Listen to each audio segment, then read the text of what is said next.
Ok, buenas noches con todos. Gracias por asistir a esta presentación. Hoy vamos a hablar de una persona a la que muchos en Perú conocemos su nombre, lo admiramos, pero cuando buscamos información no hay mucha.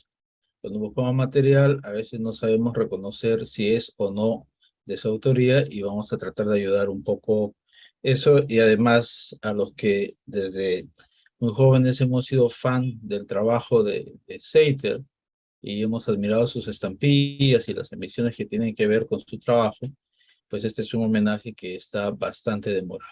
Así que espero que les guste. Hoy vamos a hablar de Seiter, el artista gráfico, la compañía que está más ligada a él, que es San Martín y compañía, un poco sobre cómo hizo sus matasellos, sus estampillas y algunos datos curiosos de interés para el coleccionista, especialmente de Perú, pero también del temático. Carlos Seiter Mendiburo es una persona a la que me costó mucho conseguir una fotografía. A pesar de lo que acabo de presentar, agradezco a Marilu Serpa que me facilitó esa fotografía, que según me dijo es la única que tiene. Él nació en Lima el 13 de febrero de 1917 y falleció el 26 de abril de 1992. Dentro de los archivos que voy a mostrar, que he podido obtener o obtener acceso, acá está su tarjeta de presentación, donde figura el nombre de su esposa, la señora Alicia Basayo, y también tiene su dirección de manera curiosa. Él vivía en calle Los Halcones, en el Callao, que calle Los Halcones, donde se encuentra la Asociación Filatélica Peruana en la actualidad. Coincidencias. Seiter estudió en el Colegio San Agustín de Lima, un colegio muy conocido, y en la Escuela Nacional de Bellas Artes fue alumno de uno de los pintores más importantes del Perú, que es José Sabogal. Sabemos que estudió diseño de estampillas en Argentina, que era filatélico y además numismático, y muchas instituciones estaban vinculadas a él por su trabajo, y él a varias instituciones, como la Asociación Filatélica Peruana, la Compañía San Martín, de la que vamos a hablar un poco más, y otras instituciones culturales, incluyendo la Sociedad Numismática. Un poco del contexto en el que vivió, la época en la que vivió eh, Seiter y tratar de ver si algo de esto influenció su trabajo. Tenemos que ver dos cosas, el lado artístico y lo que ocurría políticamente en el Perú también, de manera muy rápida. José Sabogal, que ya mencioné, que fue profesor también de Seiter en la Escuela de Bellas Artes, era el líder indigenista para las artes gráficas en el Perú, en un movimiento que se gestó en los cuales la literatura, José María Arguedas era un líder, Luis Valcárcel, un médico que era arqueólogo y antropólogo, conducían un movimiento que aglutinaba una corriente que tenía muchos adeptos y también opositores en su época. Sin embargo, la producción literaria, gráfica de esta época es una de las más ricas e interesantes, y muchas obras de Sabogal y de los artistas que fueron sus alumnos, como Julio Codecido, Alicia Bustamante, Teresa Carballo, Enrique Camino Bren, Camilo Blas, están en los museos del Perú y del mundo, y hay una galería muy buena en la Municipalidad de Lima y en el Banco Central de Reserva que da preferencia a estas obras. Entonces es muy importante el momento en el que él egresa de la Escuela de Bellas Artes, en donde el indigenismo estaba en su apogeo, continúa esta estampilla de Perú de 1938, era la campaña para la construcción del del Museo de la Cultura, que está en la avenida Alfonso Ugarte, que fue promovido por Valcárcel y por todo este grupo de indigenistas. El museo finalmente se inauguró en 1946. Sabogal también fue autor de diseños para estampillas, y eso probablemente influenció en, también en Seiter, con una coincidencia, y él escribe un artículo sobre Sabogal y sus estampillas en la revista Filatelia Peruana. Algunas de sus obras en este lado izquierdo de la diapositiva, y algunas obras de sus alumnos acá. Eh, Como una curiosidad, dentro del archivo que he podido acceder, hay una correspondencia entre él y Enrique Camino Bren. Lo curioso es que esta es una queja de Seiter ante el cambio de logotipo de la Sociedad Numismática. Y él escribe a Camino Bren, que está en Cusco, quien coincide en que el mal gusto artístico de ese cambio es algo que debe ser rechazado. Entonces, es interesante, tiene la firma de Enrique Camino Bren, que es uno de los pintores del movimiento indigenista, amigo de Seitz. Un poco de la política y utilizando estas estampillas que muchos nos preguntamos para qué nos iba a servir, estéticamente no son las más útiles para temática o para muchas colecciones, pero bueno, vamos a darle una utilidad hoy día, mostrando los presidentes que fueron cambiando a lo largo de la vida profesional de Seiter. Seiter empieza su carrera profesional egresado de la Escuela de Bellas Artes en el año 37, cuando el general Oscar Benavides, un general que fue en ese momento un presidente con un nombre especial, no elegido, y era un militar. Hubo una transición al gobierno de Manuel Prado, quien vuelve a ser presidente más adelante, el general Odría, un periodo en el que hubo muchas obras públicas, y como decía, el indigenismo, pero sobre todo el sesgo bastante centrista de Lima y bueno, de ciertas controversias sobre la población migrante, indígena, eran permanentes, ¿no? Hacia los años 60, que es donde Seiter ya tenía un buen tiempo de carrera, donde emergen sus estampillas. Inicialmente tenemos gobiernos militares, hay dos gobiernos militares, y de ahí tenemos al presidente Belaúnde, que nuevamente fue echado del poder por otro militar, el general Velasco. El general Morales continuó, regresó Belaúnde nuevamente, finalmente Alan García. Esto que está en el cuadro celeste es la época de mayor actividad de Seiter, y la mayor actividad en emisión de estampillas es durante el gobierno del general Juan Velasco Alvarado, con muchos motivos patrióticos, el motivo en relación a los cambios estructurales y políticos que estaba haciendo el presidente. Entonces hubo una gran oportunidad de muchos diseños de estampillas que son conocidos. Esta jornada termina con el fallecimiento de Seiter en el año 92, que a coincidencia es el año en que Correos del Perú desaparece, cuando el presidente Fujimori saca una ley creando Serpost, que como una empresa privada. Bien, son curiosidades y coincidencias. Y vamos a hablar un poco de Seiter y la AFP. La relación de Seiter con la AFP es una de las más importantes y productivas en cuanto a la parte gráfica. Seiter fue el único socio honorario de la Asociación Filatélica Peruana, eh, en cortesía, referencia de Mariluz Serpa, amiga cercana de Carlos Seiter. Yo no he tenido la oportunidad de conocerlo en vida, sabíamos mucho de él, pero bueno, es interesante saber que era el único socio honorario de la Asociación Filatélica Peruana. Fue directivo en diversos cargos desde que se incorporó, y de manera más importante, responsable de la diagramación de la carátula de la revista Filatelia Peruana desde el año 1970 hasta su fallecimiento. Entonces tenemos algunos de los ítems. Acá tenemos el número 85, donde aparece el anuncio de que CETES se estaba haciendo cargo de la diagramación, y en la última revista en donde CETES participa, la número 124 en el año 92, donde además se anuncia su fallecimiento.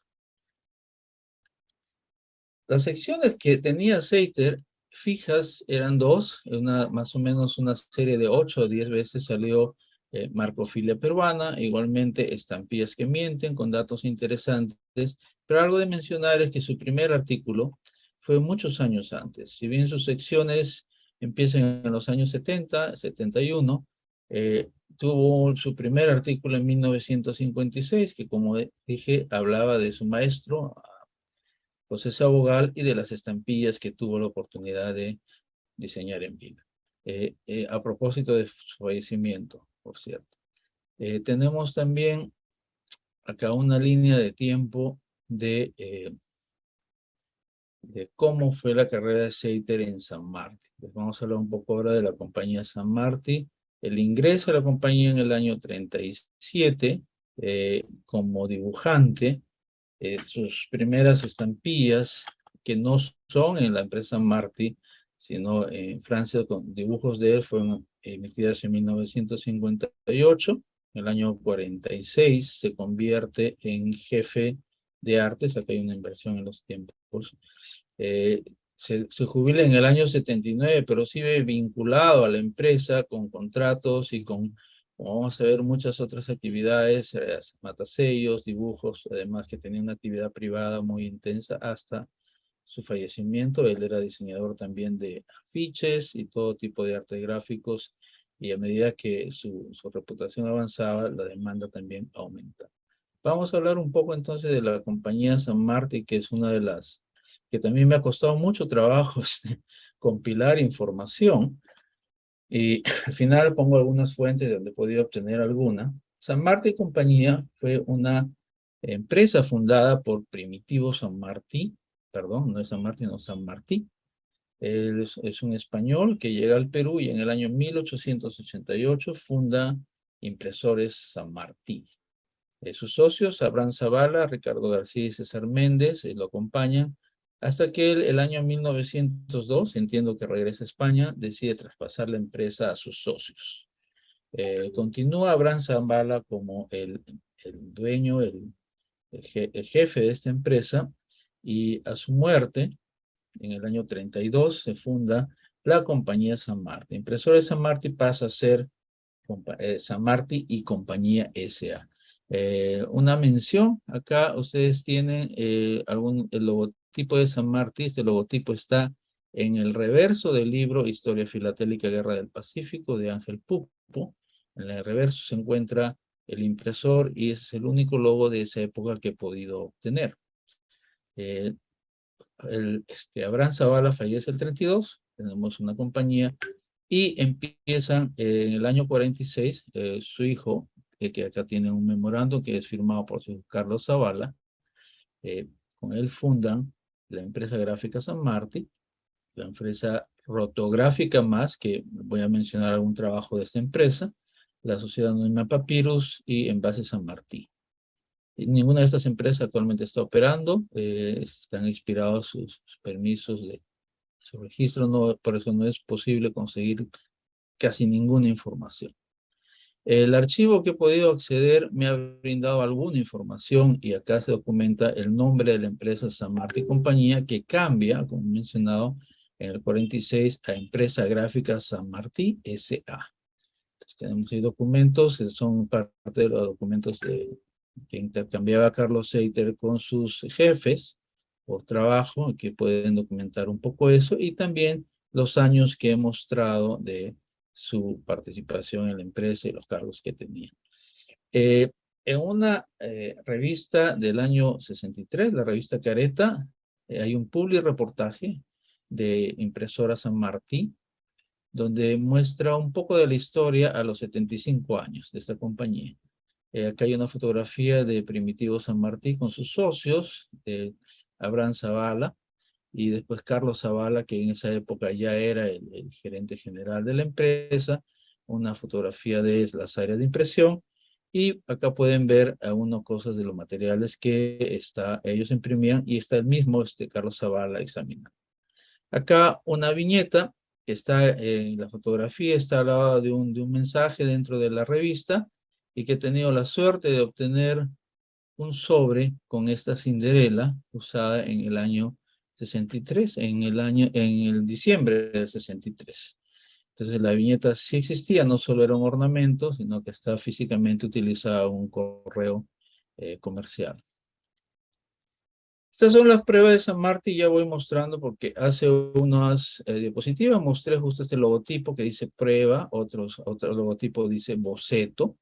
Este de acá se encuentra en los archivos del Museo Postal y Filatélico del Perú, que agradezco el acceso que me ha permitido ver algún material en relación a esta presentación. Pero este de acá dice prueba. Esta es una prueba oficial entregada a Correos del Perú, y ustedes pueden ver los checks aquí con lápiz. O sea, no es una prueba que sí se encuentran, vamos a explicar por qué, sí se encuentran de manera legal, pruebas vendidas comercialmente en la época que no tienen estos checks ni anotaciones. Acá tiene una anotación inclusive, Pero esta es la evidencia que sale del impresora San Martín.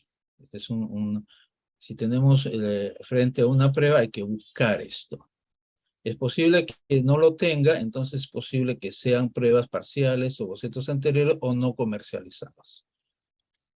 Otra prueba también de San Martín tiene las marcas, prueba oficial y también del archivo del Museo Postal y Filatélico. Mencioné la empresa Rotográfica Más. La empresa Rotográfica Más era una de las empresas creadas por San Martín. Y esta es una de las pruebas que dicen San Martín Impresores. Como pueden ver, tiene su membrete. Esta emisión fue hecha por San Martín, pero está documentado que el impresor no fue San Martín, sino San Martín lo subcontrata a una de sus empresas Rotográfica Más para que lo imprima, y justamente en los catálogos hay comentarios de la mala calidad y los problemas que tiene esta emisión, que es una emisión un poco patriótica sobre las fronteras entre Perú y Ecuador. Acá ustedes pueden ver doble línea de dentado en una prueba, ¿no? He tenido la suerte de adquirirlo muy recientemente y me cayó muy a pelo para esta presentación. Otra prueba también de San Martín, con muchas anotaciones muy interesantes de la época del gobierno militar. Acá dice perfil de soldado más grueso, está muy raquítico. Estampillas correspondientes al aniversario de la Revolución de las Fuerzas Armadas. Y están las indicaciones. Hacer al hombre más musculoso, la Revolución Liberadora de la Fuerza Armada, la hoja souvenir, acá sugieren una hoja souvenir. Al final esto no salió como hoja souvenir, salió como, salió como una emisión, como pueden verla acá al costado. Y acá dice que se emplee mejor papel y debe salir el 3 de octubre. ¿Por qué el 3 de octubre? Porque el 3 de octubre, que es lo que dice la emisión, es el aniversario del golpe de Estado del general Velasco Alvarado, que lo llamó el gobierno revolucionario de las Fuerzas Armadas. Esta prueba histórica también pertenece al archivo del Museo Postal y Filatélico. Y espero que se conserve adecuadamente, es una evidencia histórica muy interesante. Bien, entonces la primera estampilla en la que sale un diseño de Seiter no fue en impresora San Martín. Fue una emisión hecha en Francia, es una serie de 4 valores sobre la exposición peruana en París, que salió el 20 de mayo de 1951. Es una serie muy bonita, es muy apreciada, muy popular, pues tiene motivos limeños, y este es un dibujo de Carlos Seiter. Esta tiene una prueba de cuño. Salieron 3 millones de estas series y no es muy difícil de conseguir y es muy bonita. Conseguirla en muy buen estado es un poquito más difícil sin ninguna mancha o óxido o algún daño. Tenemos en ese mismo año, 58, también salieron estas estampillas también encargadas de los talleres de correos, teléfonos, telégrafos de Francia. Estas estampillas en homenaje al general Ignacio Álvarez Tomás, un arequipeño que participó en la gesta libertadora y muy relacionado a la gesta libertadora argentina. Salieron 500.000 de series y ya empiezo a incluir algún otro material. Ustedes ven acá un celuloide a mano del archivo de Seiter, donde es un boceto, donde empieza a trabajar el escudo de Arequipa. Entonces, materiales como esto es un poco difícil saber del previo de qué es, porque hay varias estampillas de Arequipa y este efectivamente podría ser un borrador inicial de esta estampilla. Recuerden que Seiter trabaja y tiene bocetos desde el año 37, esta es una de sus primeras estampillas en el año 58.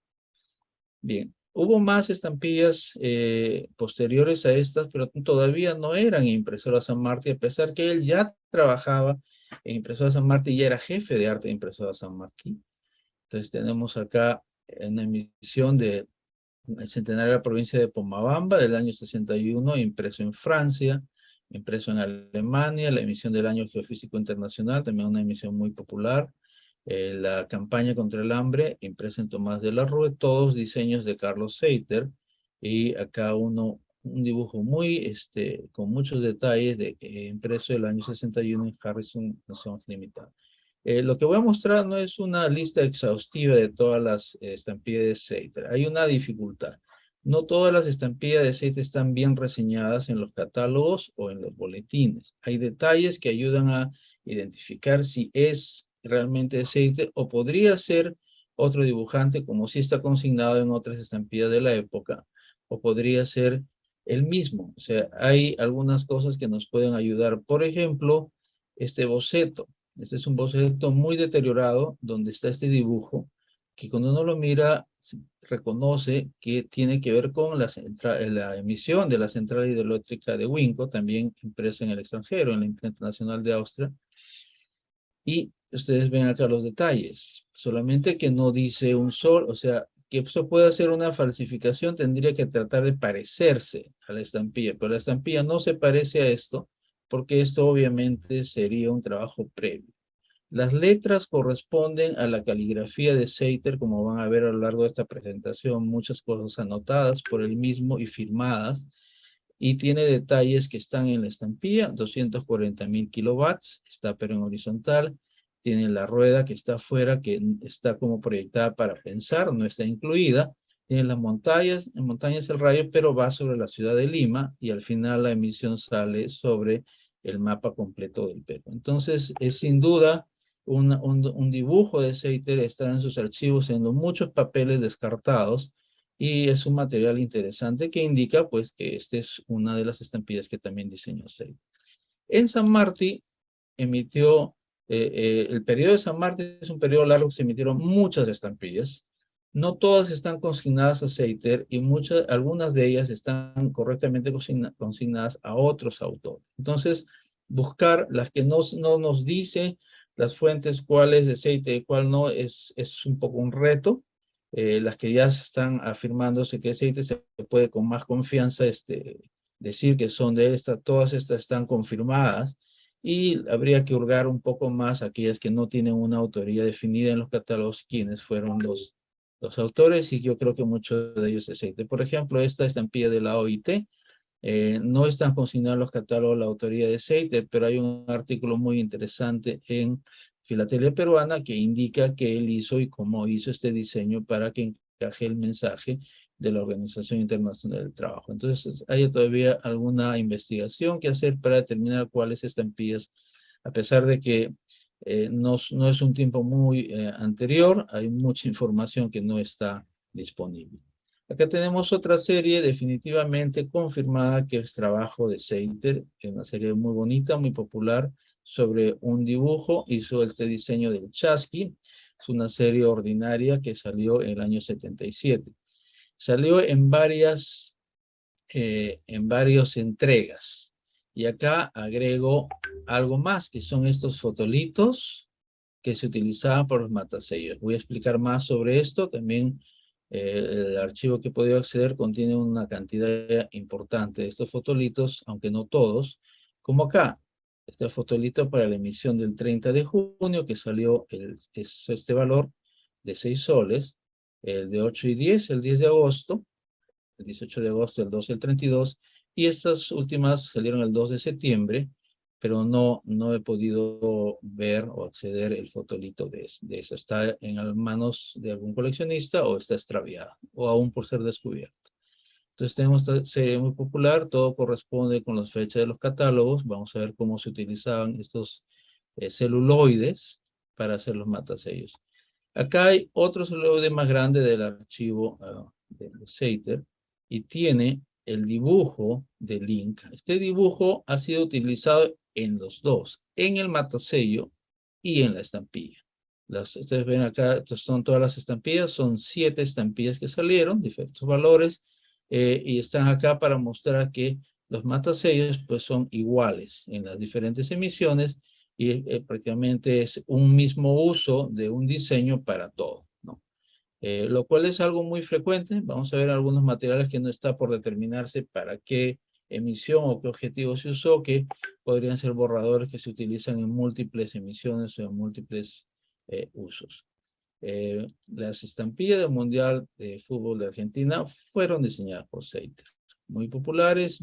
Estos son los años de que yo empezaba a coleccionar y había que buscarlas.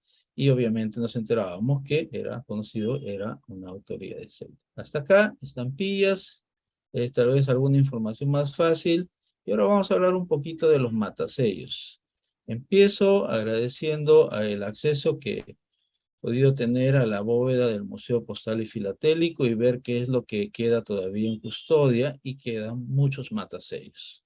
Acá pueden ver cuños, a la directora del museo mostrando sus ítems con las precauciones del caso. La bóveda se encuentra en el Ministerio de Cultura y contiene sobre todo ítems, en estampillas todavía tienen que recuperar mucho material para reactualizar, pero hay mucho material de matasellos y archivos que están por ser documentados. Entonces acá tenemos, por ejemplo, los cuños sin sus mangos de algunos de los matasellos de la visita del Papa Juan Pablo II en el año 85, y acá arriba una impresión cómo se ve el modelo de esos matasellos, que había uno para cada ciudad. Esta es parte de su archivo. Y acá una acumulación, había muchas cajas de esto con sus mangos antiguos, y acá encontramos dos matasellos hechos por Seiter. También estos fotolitos vienen del archivo de Seiter y he podido identificar el del Señor de los Milagros y el de la exposición, si no me equivoco, no, del turismo, la emisión de turismo, donde está una tapada que se puede ver acá, se logran reconocer. ¿Cómo trabajaban la confección de matasellos? Pues no es algo que probablemente sea novedoso para muchos de ustedes, pero el archivo de los documentos y papeles sí te permiten documentar un poco más. Este es un boceto de un matasello. Está firmado por Seiter, como pueden ver, ahí está su firma.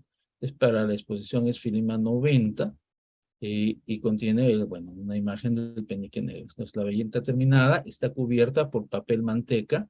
Los Sintescos, la marca Sintescos revela que fueron para el trabajo, o sea, no era para comercializar o otro tipo de dibujo como pruebas de artista, sino aquí está, es parte del trajín del trabajo. Tiene las anotaciones, indicaciones, grabado profundo sin montar. Al otro lado tiene el diámetro del boceto, que debe ser reducido al diámetro proyectado de 3.3 centímetros, 17.26 a 3.3. O sea, estos bocetos son grandes, son muy bonitas piezas para exponer, y hay una indicación más que dice un matasello. Entonces, estas es más o menos las partes que se pueden apreciar, y vamos a ver un boceto ya sin el papel manteca.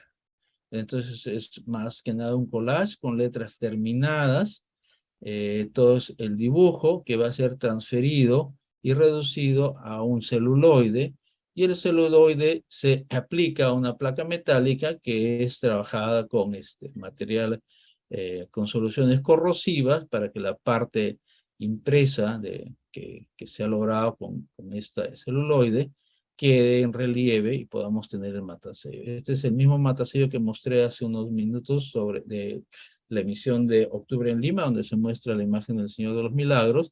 Como ustedes pueden ver, ha sido profusamente utilizado. Acá como lo ven, obviamente en los correos, pero también en los sobre el primer día, que eran numerosos, está bastante utilizado. Nuevamente desde el archivo del Museo Postal y Filatélico. Otro ejemplo es de la emisión de orquídeas. Acá tenemos dos materiales del archivo.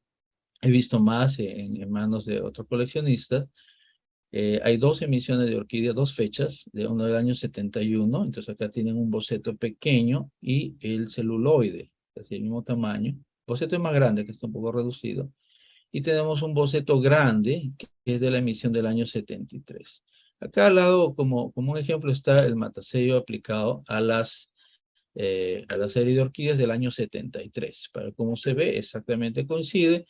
Todo el trabajo que ustedes ven ahí es un collage recortado para la versión terminada que va a ir al celuloide. Bien.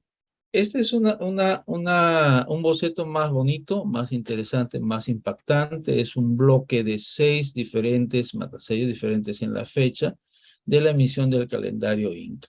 Acá ustedes tienen en otro, los dos motivos utilizados era la imagen de Guamán Poma de Ayala, y la del Chasqui del libro de Guamán Poma de Ayala, de la nueva Crónica y Buen Gobierno. De ahí se han extraído estos dibujos, han sido transformados en matasello, y el primer boceto que ven acá, que tiene inclusive la marca de San Martín, boceto, la firma probablemente la jefatura o del artista, bueno, de alguien, porque esta no es la firma de Seiter. Es como ven, las letras no están terminadas, es un boceto previo. El boceto final es el que termina siendo estos collages que ustedes ven acá, con papeles pegados, las letras bien delineadas y las fechas que van a salir. Hubieron dos bloques de emisiones, perdón, regresar, un bloque del año 72 y un bloque del año 73. Ustedes ven acá, tienen julio, agosto, septiembre, octubre, era el calendario Inca, cada estampilla era un mes, entonces cada mes se correspondía a una estampilla y tenía su fecha de emisión diferente. Entonces acá este bloque de bocetos tiene 6 meses de la serie. El otro no he podido verlo, no sé si existe todavía. Y las flechas corresponden de cada color a la que está en la cartilla. Esta es una cartilla que emitió el Correo del Perú para estimular el coleccionismo y la compra de las estampillas y para que cada vez que vayan saliendo van matasellando. Todavía se pueden obtener en subastas o en comercios, no es tan común como antes, donde ya están todos coleccionadas con sus matasellos con las diferentes fechas. Es también un boceto muy, muy interesante. Otra, otra prueba, boceto y celuloide interesante es el de buzón postal PIA. No tengo información de fechas, sigo buscando, pero conocemos estas emisiones de PIA, que es una Peruvian International Airways, una aerolínea que operaba en Lima, Nueva York y también al interno y tenía una oficina en la Plaza San Martín. Este es un boceto de Seiter y también está documentado en la revista Filatelia Peruana por el mismo artículo que él escribía, que era Matasellos de Perú. Y acá tienen el celuloide. No se nota muy bien, pero este es interesante. El celuloide está montado. Hay un recorte y está pegado encima para que quede como lo deseaba.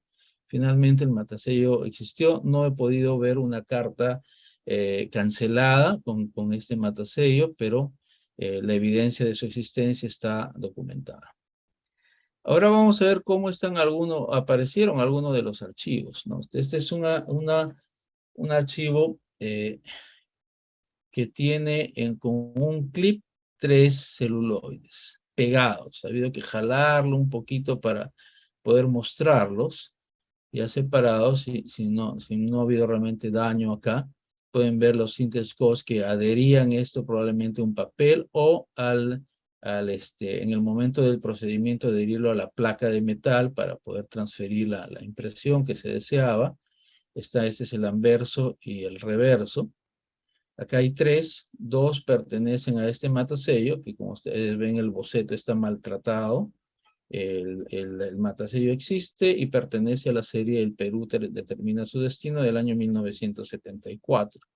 Entonces el matasello coincide porque hay dos fotolitos idénticos trabajados, o sea, no son hechos para el comercio, sino trabajados, no está claro. Debe haber alguna razón para eso. Probablemente son exactamente iguales. Lima no hay otras ciudades, las fechas son las mismas, y vamos a ver en otro caso hay fechas diferentes. Entonces, como hemos visto en la serie de Chasqui. Y acá este tercer el tercer celuloide es de otro matasello, de la serie de paisajes y ciudades del Perú. Solamente lo pongo para mostrar que de los tres está acá. Este también muestra un poco cómo archivaba. Este es un material de trabajo, no es un material destinado a la comercialización o archivo oficial. Otras cosas que que se han encontrado y que están disponibles y que siguen apareciendo son los dibujos de Seiter. Este es un dibujo de Álvarez de Cabral, el conquistador de Brasil. Está ahí el Cerro Pan de Azúcar, el escudo de Portugal. Desconozco, no he podido encontrar ninguna emisión que se relacione con esto. Está firmado por él. No hay duda de que se trata de un trabajo de Seiter. ¿Por qué lo hizo? Bueno, mencionar que él hacía todo tipo de trabajo gráfico, carátulas, catálogos, póster, logotipos, y cualquiera de esos trabajos puede haberse encargado, o tal vez era una propuesta para un sello que podía postular en algún país y bueno, no fue emitido. Motivos con Santa Rosa, solo estoy mostrando dos. Hay celuloides, fotografías. Ha habido varias emisiones de Santa Rosa durante el periodo que él estaba activo como artista. Hay matasellos que él ha emitido en San Martín. No corresponde exactamente a esta imagen, pero también son dibujos de ese archivo para seguir investigando en qué se utilizaron.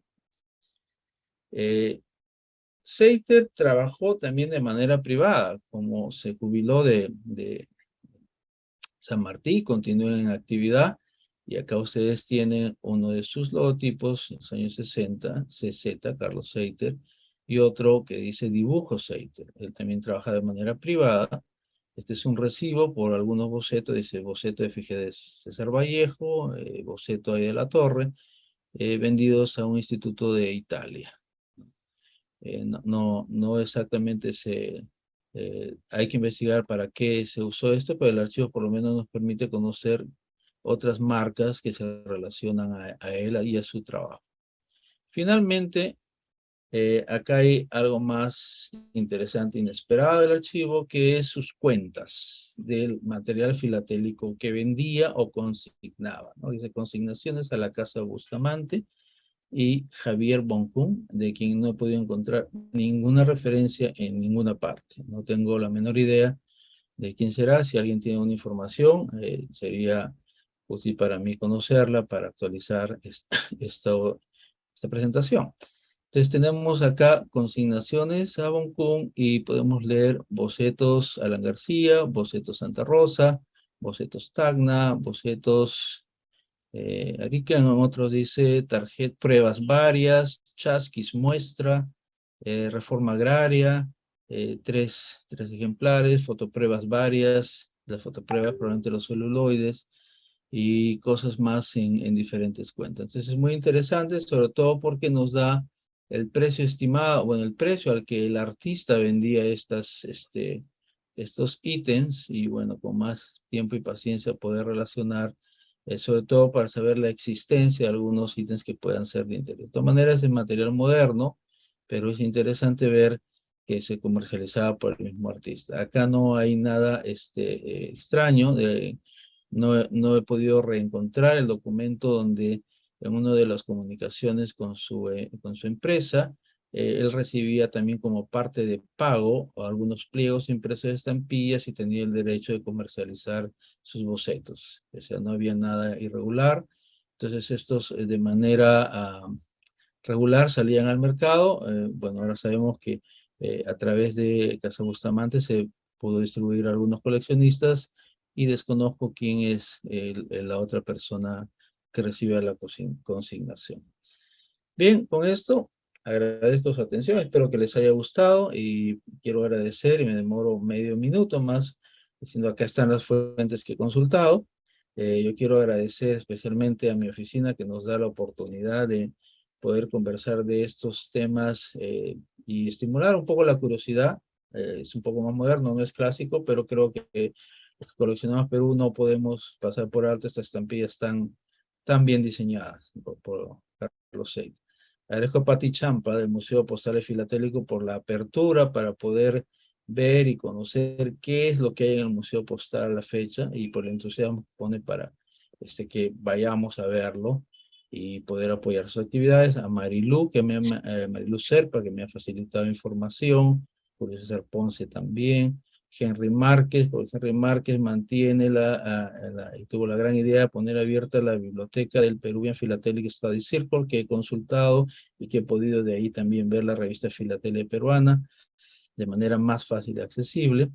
Y también a Carlos López, a quien en persona no conozco, pero él mantiene la página web Stamps Perú, con imágenes de todas las estampillas de Perú y las tiene para uso gratuito y libre de cualquier usuario. Y de ahí he sacado mucho de las imágenes de esta presentación de las estampillas. Entonces, muchas gracias y quedo a la espera de cualquier pregunta que tenga. Muchas gracias, Sergio. Muy interesantes anécdotas que estás compartiendo. Bien. Hola, Ahí hay varias manos en alto. Empezamos con alto. Hola, Sergio, Henry, hola, buenas noches. Voy a ser breve. Gracias, Sergio. Carlos Seiter es una persona que para mucha gente es desconocida, porque fue uno, a pesar que fue uno de los mejores diseñadores de estampillas en el Perú y que marcó un antes y un después. Creo que después de Carlos no han habido muy buenos diseñadores de estampillas acá en el Perú. Y más aún cuando Carlos Seiter trabajó eh, sus diseños, tanto de estampillas como de cancelaciones, en la época que lo que tú decías, eh, esas películas negras que realmente nosotros conocemos los de imprenta como fotolitos. Lo que él hacía eran fotolitos y armar esos fotolitos era un drama. Había que tener una muy buena técnica para desarrollar una cancelación, incluso hacer una estampilla. Eh, algunos datos que tú has estado colocando por ahí, por ejemplo, sobre dos fotolitos en, una, en un matasello, te voy a decir una cosa, eso, si hay dos fotolitos juntos es porque tienen que haber habido dos dibujos paralelos. Normalmente la técnica de hacer fotolitos tenían que ser directamente de los diseños, no se duplicaban, no es como ahora que se puede duplicar uno al lado del otro por medio de una computadora. O sea que habría que buscar el segundo dibujo y ver cuál es la diferencia. A lo mejor no la había, pero tiene que haber algún detalle. Hay algo que sí me ha llamado la atención, que me parece que te has olvidado. Carlos Heiter diseñó la estampilla del Mundial de Billar a tres bandas, si no me equivoco, en el año 78-79. Y se entiende que esa estampilla, que es atribuida a él, fue la que ganó un campeonato, concurso, que la denominó la mejor, o el mejor diseño de estampilla en el mundo, creo que del año 80. No sé si se te escapó o es que no tienen información correcta de eso, porque eso sí está en los anales de filatelia peruana. Gracias. Pues gracias, Aldo. Efectivamente, hay más estampillas que no he podido incluir y para no abrumar, pero ese efectivamente es una que debió estar. Hay material, la anécdota sí la conocía, pero no encontré la documentación. Esa es una de las que tú ves ahí y el catálogo no te lo dice, entonces hay que buscar el boletín bueno, y la nota de filatelia peruana que la he revisado, no siempre se puede encontrar por línea. Es cierto, sí conozco el, este, el tema y bueno, hay que agregarlo.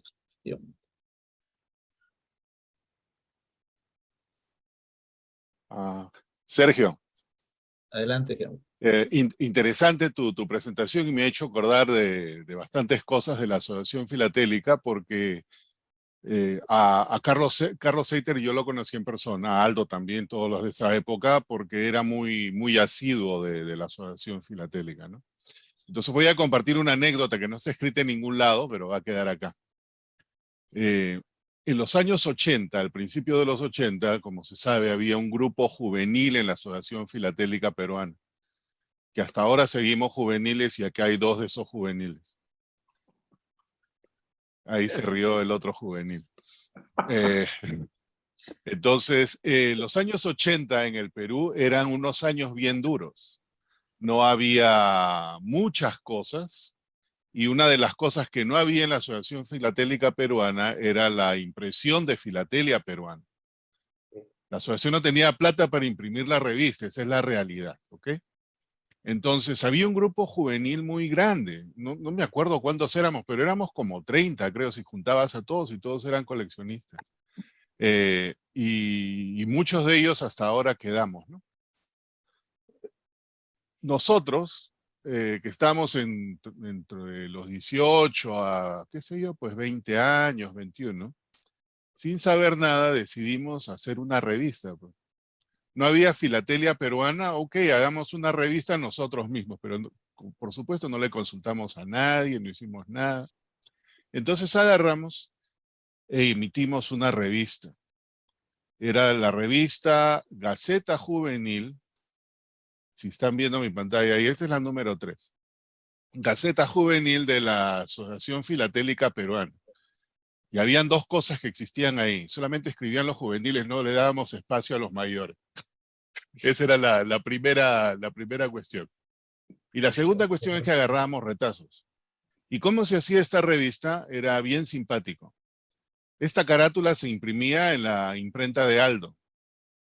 Yo la diseñé con retazos. Este de aquí es uno de los retazos que yo saqué de una revista Filatelia Peruana y lo puse aquí. Y este es el punto que voy a usar como conexión con Carlos Seiter, porque este era un dibujo de Carlos Seiter, a quien yo no le pedí permiso, simple y llanamente agarré y le corté la figura y la puse acá, Gaceta Juvenil y toda la cuestión. Número 1, número 2, número 3 y no me acuerdo hasta qué número llegamos. Para el número 3, en los años 80, Carlos Seiter habla conmigo un día, pero él esperó que esté en la Asociación Filatélica y que no haya nadie. Él no quería hablar, un caballero el hombre. No quería hablar enfrente de nadie. Me dijo, Henry, sí, ustedes han emitido esa revista, te felicito, todo lo que quieras, pero han usado uno de mis dibujos. Me hubieran avisado, nada más dijo eso. Ok, perfecto. Y yo dije, bueno, pues muchas gracias y toda la cuestión. Lo que sucede es de que Carlos Seiter también en la Asociación Filatélica Peruana, por el lado paterno, es una historia bien grande, pero uno de mis primos hermanos mayores también era filatelista. Su nombre era Alberto Rosa Siles y Márquez. ¿Okay? Él era filatelista mucho mayor que yo, más o menos de la generación de Carlos Seiter. Y Márquez por el lado materno, Rosa Siles por el lado paterno. Y por el lado paterno, él estaba relacionado familiarmente con Carlos Seiter. Ambos tenían una tía en común que era arequipeña. Y en Lima eran muy, muy unidos ellos, ¿no? Inclusive en esto que él escribió, creo que las ilustraciones las hizo Carlos Seiter. Bueno, para cerrar el círculo, un día estoy conversando con mi primo Alberto Rosas y entre los comentarios me dice, oye, ¿qué le has hecho a Carlos Seiter que está molesto? Pero él nunca estuvo molesto conmigo, por lo menos nunca me lo dijo. Le he dicho, no, yo no le he hecho nada, qué cosa, ¿no? Y me dijo, no, es que has usado uno de sus dibujos. Y ahí recién caí, mira lo caballero que era Carlos Seiter. Lo único que me dijo fue, me hubieran avisado. Pero a alguien que era muy cercano a él, pues, ¿qué le habrá dicho? ¿No? Este muchacho, ¿qué se habrá creído y todo eso? Entonces, ahí recién se me prendió el foquito y la verdad es que voy a compartir esto de nuevo. Entonces se me prendió el foquito y cuando sacamos el nuevo número de Gaceta Juvenil, ya qué número era, era el 85, fíjate, porque no lo sacamos cuando teníamos plata, porque eso lo hacíamos así de pura diversión. Decidí hacer esto, ¿no? Poner en la parte de atrás carátula. Hasta el momento, todos los dibujos de las estampillas presentadas en nuestra carátula han sido tomados de Filatelia Peruana y han sido realizados por don Carlos Seiter Mendiburo, a quien le agradecemos su benevolencia. Y usé esa palabra que hasta ahora creo que es la correcta porque nos permitió tomarlos sin directamente molestarse con nosotros. Así que un poco fuera de tiempo, pero ese es creo que un homenaje también de lo que dice que Carlos Seiter era un caballero, pues, una persona totalmente íntegra y que me dio permiso posterior para poder piratear sus trabajos. Esa es la anécdota que quería compartir.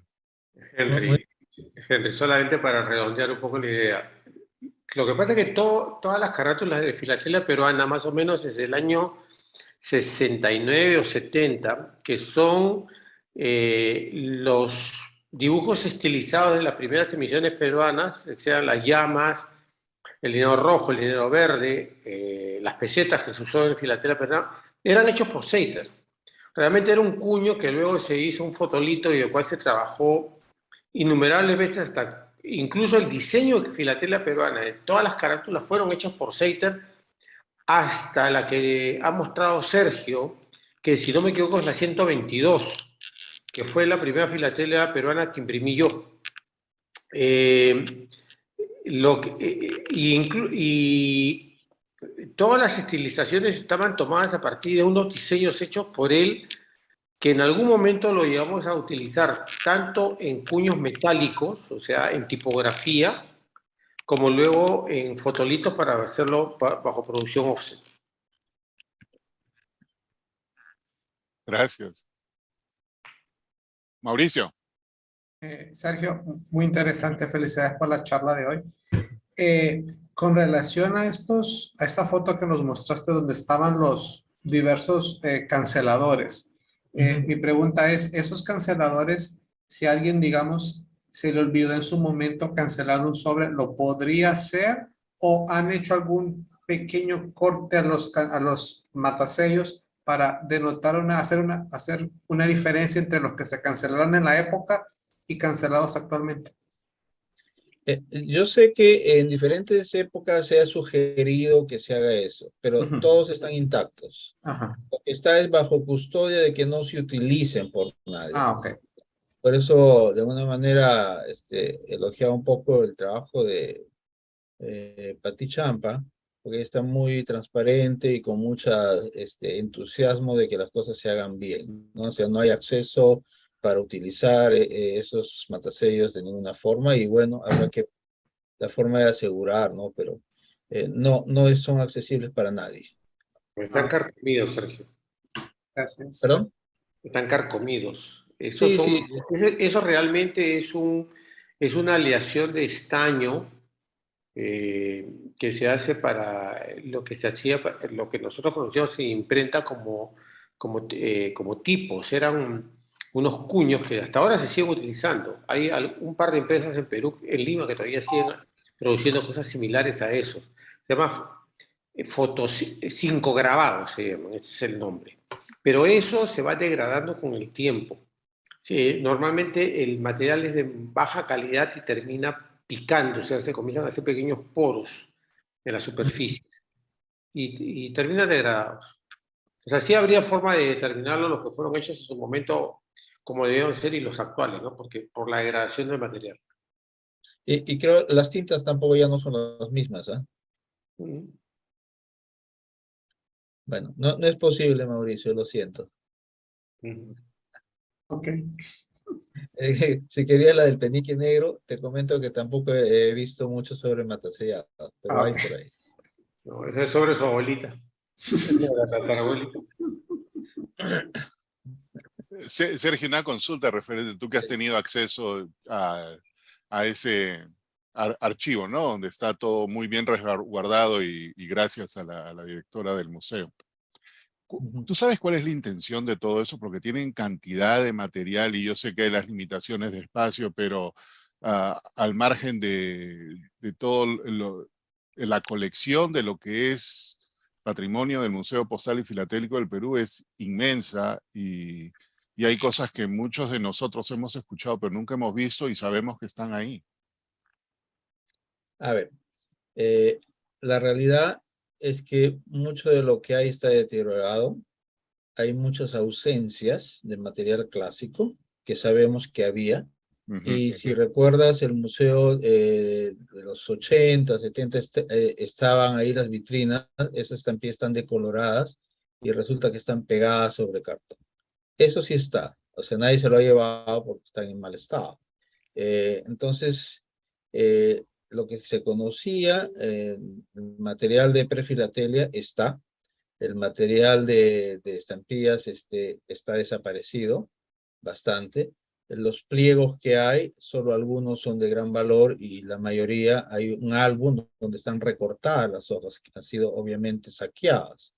Es deplorable todo lo que se refiere a estampillas, pero coincide con épocas que no le daban importancia a otras cosas. Gracias. Hay muchas pruebas, sobre todo en esta época de aceite, por eso las pruebas oficiales no están en poder de nadie.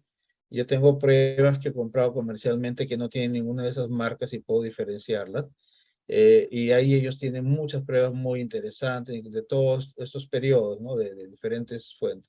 Los matasellos están muchísimos, están inclusive las máquinas Pitney Bowes, tienen matasellos antiguos de marca, pero hay dos procesos que están ocurriendo. Uno es el de catalogación, custodia y responsabilización legal para que no se pierda nada y no vuelva a ser saqueado. Por eso que esto no está en ninguna oficina del correo, sino en la bóveda del Ministerio de Cultura. Ok. Eso por un lado. El otro lado es el proceso de aprendizaje, porque una de las cosas que está el personal es que no saben qué vale y qué no vale. Entonces se están aprendiendo ahora eso y ya ha habido, participan en los cursos que hacemos en el Círculo Amigo de la Filatelia. Sé que hay coordinaciones con la FP para poder darles más capacitación. Y ya inclusive hemos tenido en el CAF un curso especial pensado en personas que trabajan en el museo, de conservación, o sea, no pensado en coleccionistas, no pensado en enseñarles qué vale, qué no vale, qué tienen que cuidar, qué no, todos los cuidados para archivar, lo que hemos podido. Pero ellos requieren más, pero están en ese proceso de reflotar el museo, el local del museo está en remodelación, llevan como 4 años, tiene para 4 más por lo menos, porque han tomado posesión de todo, inclusive del subsuelo, donde hay galerías y cosas que quieren restaurar y lo han incluido en el plan de desarrollo de Lima.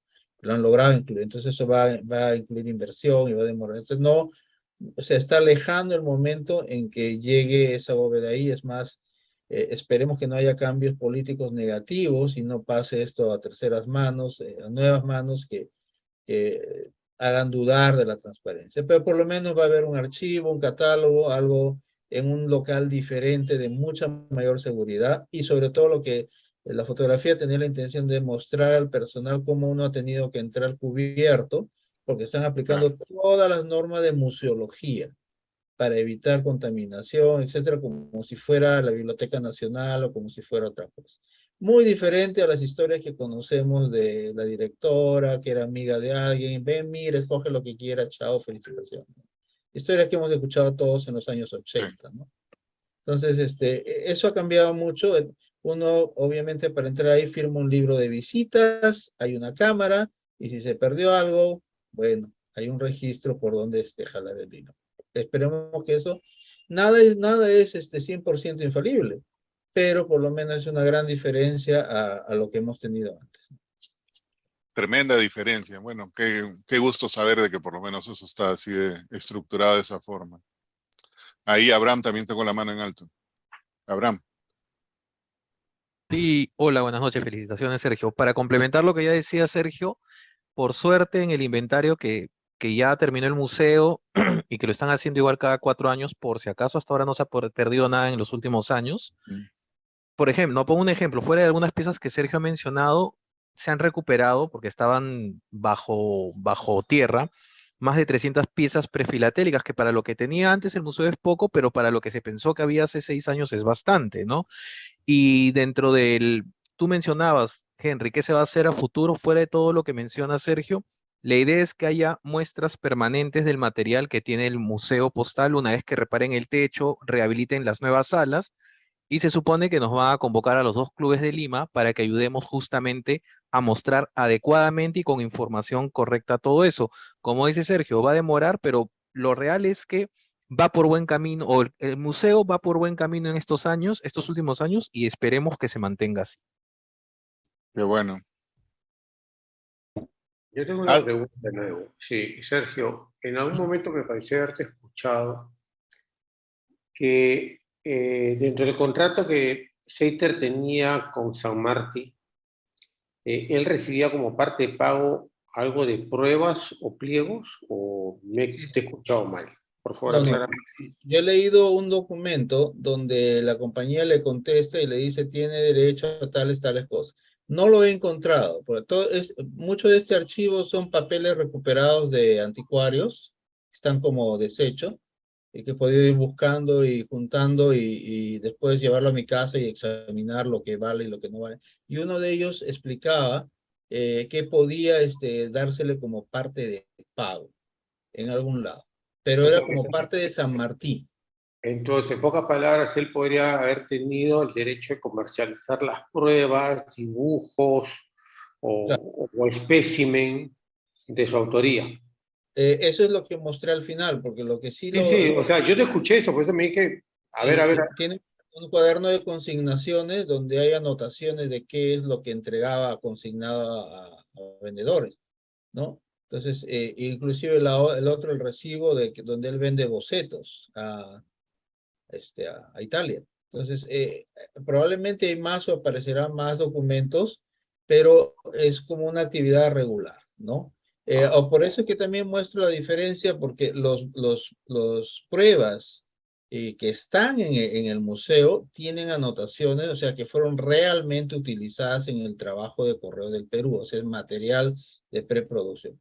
Lo otro son materiales que quedaron, o sea, mucho de lo que estoy mostrando, estoy seguro que lo han visto muchos coleccionistas, lo han descartado porque eran matasellos, están feos, no sirven para nada. Obviamente lo he rescatado todo y pues para mí todo sirve, es temático y es muy bueno, pero me muestra justamente la gran cantidad de dibujos que hacía antes de tener un trabajo terminado. Eso lo he mostrado un poco. Hay mucho más que podría armar para ver secuencias y hay pedacitos sueltos. Lo que mostré de Winco, por ejemplo, hay un vacío entre el dibujo que hace de la hidroeléctrica y la estampilla. No tengo nada, en algunas manos está, pero por ejemplo tengo algunos bocetos el que tengo en mi colección, el de María Reiche. He visto otros bocetos que son de la colección de Otto Castillo, ¿no? Que bueno, ya ha fallecido. Entonces eso explica un poco de que haya bocetos perfectos, o sea, que estén bien y que no tengan anotaciones de correos. O sea, que probablemente él comercializaba el proceso anterior y final, cuando ya estaba listo, ya lo entregaba a San Martín a San Martín para que lo envíe a correos, que es lo que tiene el museo. O sea, eso coincide. Eh, Después hay unos cuadernitos de pruebas que más o menos en uno de estos recibos dice set de prueba de guerra con Chile. Yo tengo uno, lo compré en Bolivia, en la exposición última que estuvimos en Santa Cruz, alguien me lo ofreció, no estaban completos, pero todos eran pruebas realmente, sí, eran cambio de color perfecto, no tenían la marca de San Martín, pero no tenía otras anotaciones. O sea, ¿es posible que haya habido material producido para la venta? Sí. O sea, yo estoy convencido de eso. Es posible que el material que ha entrado a correos ha salido, quién sabe sí, quién sabe no, pero estamos mostrando que sí existe y es diferente. Tiene algo más, tiene anotaciones, tiene alguna indicación. No solo de esto, he tomado fotografías también de algunas pruebas que no son de aceite, son enviadas de los Huacos, por ejemplo, muy bonitas, también venían de las otras impresoras y están en el archivo del museo, ¿no? Entonces yo sí tengo la idea, voy a seguir buscando ese documento para compartirlo. Obviamente no hay más, o sea, me hubiera gustado ir a un lugar donde estén los documentos de la misma empresa, ¿no? Ya no hay la empresa, ¿no? Entonces, o los herederos, ¿no? No ha habido una oportunidad de saber si eso existe, pero mi impresión es que todo eso se votó como basura. Mi impresión es que Sergio, para que tengas la parte final de San Martín, eso lo conozco yo. San Martín fue privatizada o vendida como paquete a la familia Nishi, cercana a la familia Fujimori, alrededor del año 91-93 en los procesos de privatización. San Martín era una empresa estatal y realmente fue vendida con toda su maquinaria y terrenos. Luego, los terrenos fueron vendidos a una universidad privada, si no me equivoco, es la INTA Garcilaso La Vega, ella donde está en este momento, pero ella es maquinaria mía, que era justamente la máquina perforadora de San Martín, que es la que tenía la perforación tan buena que teníamos nosotros de estampillas peruanas. O sea, de San Martín no vas a poder encontrar nada más allá que el proceso de liquidación, el proceso de privatización, y luego pasó a llamarse Envases Nishi. ¿Okay? Y Envases Nishi funcionó más o menos hasta el año 98 al 2000, si no me equivoco. Y ahí ya también desapareció. La familia Nishi lo que hizo fue comprar la empresa porque lo que valía principalmente era el terreno de la empresa. ¿Okay? Y lo que estoy tratando o sea, sacando en claro es que a Seiter se le pagaba en parte con las pruebas de sus propios diseños, las pruebas de las estampillas de sus propios diseños, ¿no? Porque para de alguna manera compensar, digamos, a lo mejor el bajo sueldo que se tenía en los años 80 y 70 a nivel del Estado. Bueno, no he mostrado, pero algunos de los documentos que tengo tienen justamente los sueldos de Seiter en diferentes épocas. Y él en cada uno regularmente renunciaba. Eso también tengo sus cartas de renuncia regulares y le devolvían que no renuncie y había un reajuste de sueldo y había una actualización de derechos. O sea, en uno de esos, que eso es, bueno, del año 37 hasta el 79, es una gran cantidad de tiempo que ha trabajado en esa empresa y después ha seguido vinculado produciendo pienso que debe haber una gran cantidad, deben estar desaparecidos, ¿no? De documento y correspondencia de la empresa, inclusive el libro de control de producción que nos daría mucha información de todo eso, pero bueno, lo que he obtenido es lo que ha salido de los archivos del mismo Carlos Seiter, que probablemente han sido descartados y han llegado a los anticuarios como basura, ¿no? Como desechos, ¿no? Y bueno, que nadie les daba importancia y bueno, al mirar había detalles realmente interesantes de una época que por ser reciente no le prestamos mucha atención, pero los que somos fan de esa época, bueno, la verdad esas estampillas tan bonitas hemos crecido con esa idea de alguna vez eh, conocerlo, ¿no? Bueno, no tuve la suerte de conocerlo, ¿no? Después de él vino otro que es Ángeles de la Cruz, a quien tampoco conozco, también hacía muchas estampillas, pero siempre había esa popularidad del diseñador, ¿no? Entonces, sí, me da pena cómo los he encontrado como desechos. Algunos dibujos sí los vendieron como dibujos y los he comprado como dibujos a un mayor precio.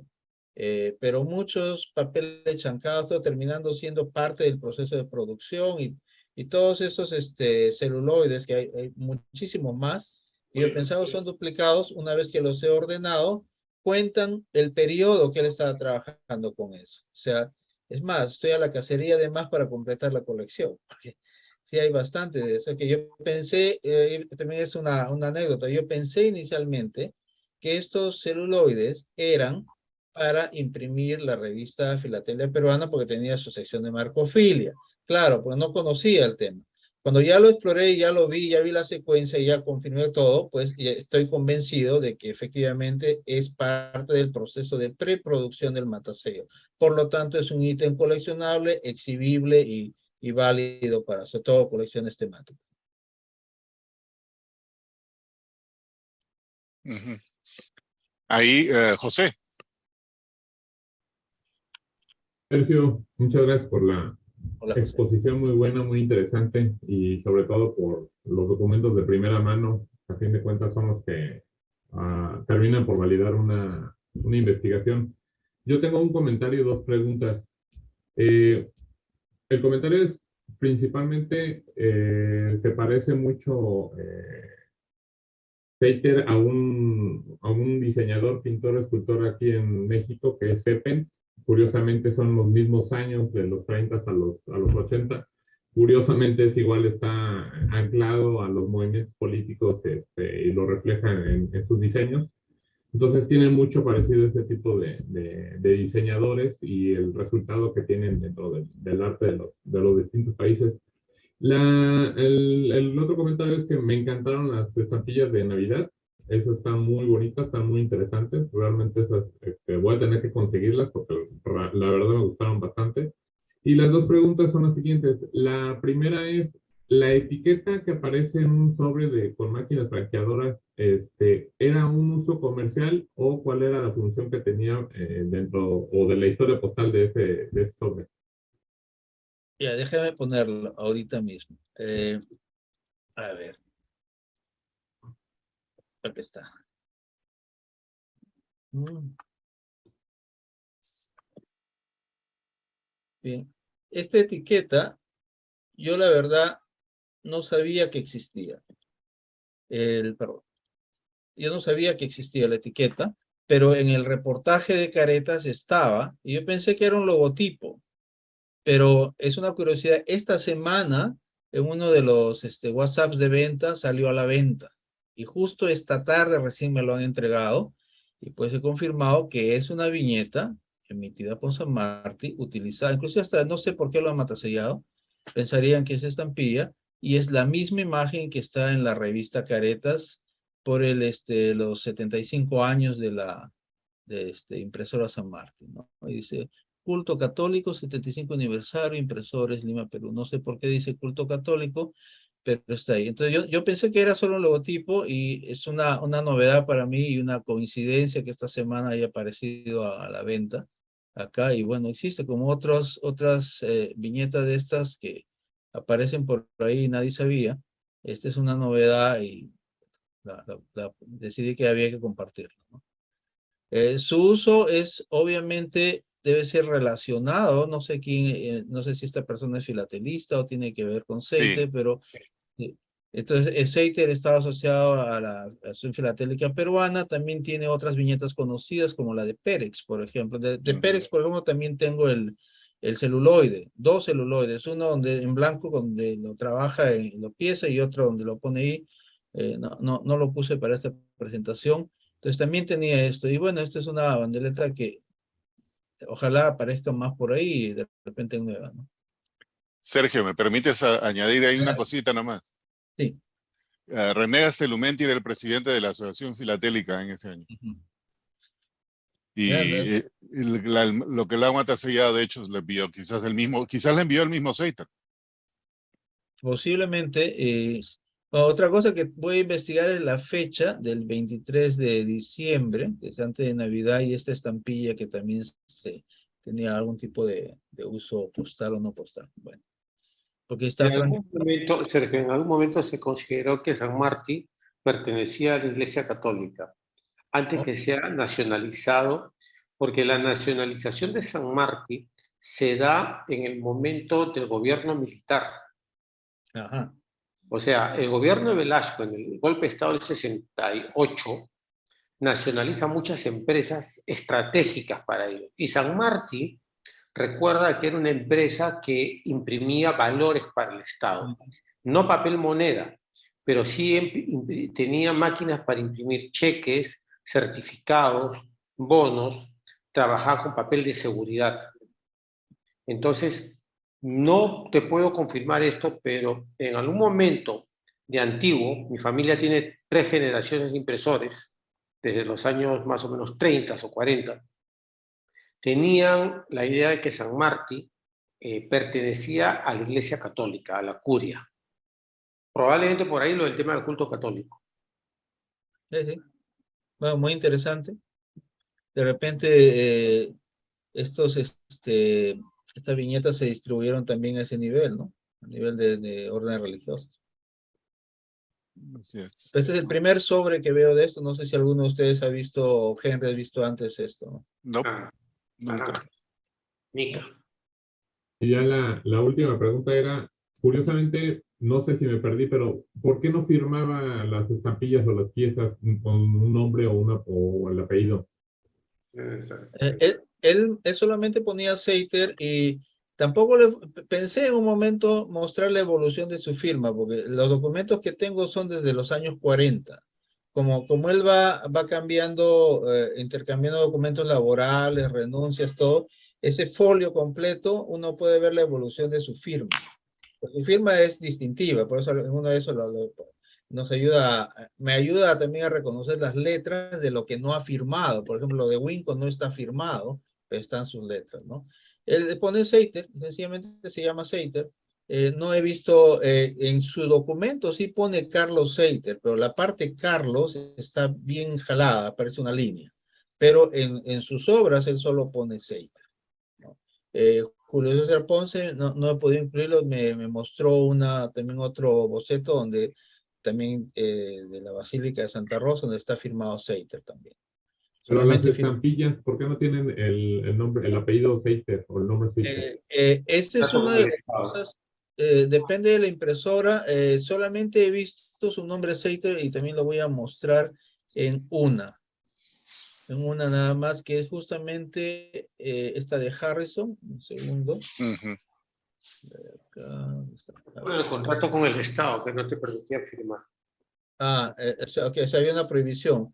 Pero bueno, este es su anterior, ¿no? Esta de Harrison es del año 61 y esta sí dice abajo Seiter. Entonces, por eso es parte del reto de ver, esto de acá sí dice Seiter, pero en el catálogo no dice que es Seiter, pero lo dice que es Seiter. Entonces, hay que ir piezando información para poder ver cuál realmente son dibujos de él, cuál realmente probablemente de su equipo. Pero esta de acá de la minería, del centenario, creación de provincia de Payasca, esta de un sol de color lila marrón, de Harrison Anson, esa sí dice Seiter en la esquina. Además, no, y bueno, la información que está dándonos Aldo es el tema de la autoría. Bueno, no lo sabía en detalle, pero sí notaba que durante mucho tiempo no salía el nombre del Es autor. que, Sergio, hay contratos. El Ujú. diseñador trabajaba para San Martín. Lo que esté adentro de San Martín, la responsabilidad era de San Martín, no interesaba quién fuese que lo dibujara. Ujú. Ya solamente salió en pie de imprenta. Tiene que haber estado dentro de los contratos con el mismo Seiter, Es que no propiedad. salió de la Ujú. ¿Entiendes? Sí. Bueno. Ok, gracias. Omar, Pues nada, ya me aclararon un montón de dudas en el proceso Aldo y Sergio, y felicitarlos de verdad del trabajo, de su presentación y su investigación acerca de la obra de Seiter por los últimos 40 años en la administración de correos con sus estampillas y bueno, el trabajo que hizo a través de San Martín, pues ha sido muy interesante para poder compartir y que quede esto grabado para el futuro, ¿no? Nada más. Yo quería mencionar, Seiter empieza a trabajar en San Martín en 1937 y él nació en 1917. Empezó a trabajar a los 20 años y se quedó en la misma empresa hasta el año 79, o sea, casi 40 años. Es toda una carrera, obviamente, bueno, mencionando con sus idas y vueltas de renuncias y regresos y ascensos, que también me cuenta una época que ya no se ve. Nadie se queda tanto tiempo en empresas privadas, ¿no? Y menos de diseño, sobre todo alguien tan exitoso como él, que su demanda de trabajo era enorme y obviamente trabajaba en paralelo. Algo que no he mostrado es su trabajo en numismática, porque también dentro de este archivo hay un montón de dibujos de monedas y de medallas, y cosas que no han salido en estampillas, que tengo, otras cosas que parecen matasellos, que mirando bien más parecen medallas, y sus dibujos han salido en los libros de historia de la numismática de Perú. Es una persona también en ese mundo, habría que explorar su trabajo de diseño. Acá solo me he tratado de ocupar en la parte filatélica y con datos que puedan ser de interés al coleccionista y sobre todo los temáticos, a qué información temática nos puede ayudar para explotar mejor las piezas que podamos conseguir, sobre todo de este diseñador.